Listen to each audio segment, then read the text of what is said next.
शहर गुन्हे शाखेने मोटारसायकल चोरी व घरफोडीचे 5 गुन्हे उघडकीस आणले असून एकूण 2,35,000चा ऐवज जप्त केला आहे. गुन्हे शाखेच्या पथकाने शहरात झालेल्या मोटारसायकल चोरी व घरफोडीच्या गुन्ह्याचा बारकाईने अभ्यास केला. तसेच याबाबत खबरांकडून माहिती घेत असताना 2 इसम हे चोरीची मोटारसायकल विक्री करण्यासाठी धाराशिव सोलापूर हायवेवरून कचरा डिपोकडे येणार आहेत. त्यानुसार पथकाने तात्काळ जाऊन सापळा लावून बंडू मधुकर पवार वय 22 राहणार ढोक बाबुळगाव तालुका मोहोळ सध्या राहणार सांझा रोड धाराशिव आणि दिनेश पंप्या शिंदे वय 22 राहणार मानमोडी तालुका तुळजापूर सध्या राहणार सांझा रोड धाराशिव यांना ताब्यात घेतले. त्यांच्या ताब्यात एक मोटारसायकल मिळून आली.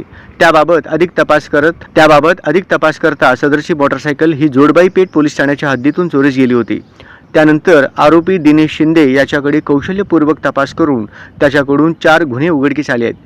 गुन्हे शाखेच्या पथकाने 4 मोटारसायकल चोरीचे व एक घरफोडीचा एकूण 5 गुन्हे उघडकीस गुन्हे शाखेच्या पथकाने 4 मोटारसायकल चोरीचे व एक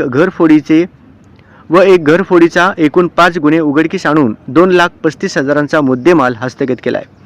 ही कारवाई पोलीस आयुक्त एम राजकुमार, पोलीस उपायुक्त डॉक्टर दीपाली काळे, सहाय्यक पोलीस आयुक्त प्रांजली सोनवणे, पोलीस निरीक्षक सुनील दोरगे यांच्या मार्गदर्शनाखाली सहाय्यक पोलीस निरीक्षक संजय क्षीरसागर, पोलीस अंमलदार दिलीप कीर्तक, अनिल जाधव, महेश शिंदे, राजू मुदगल, कुमार शेळके, सिद्धाराम देशमुख आदींनी केली आहे.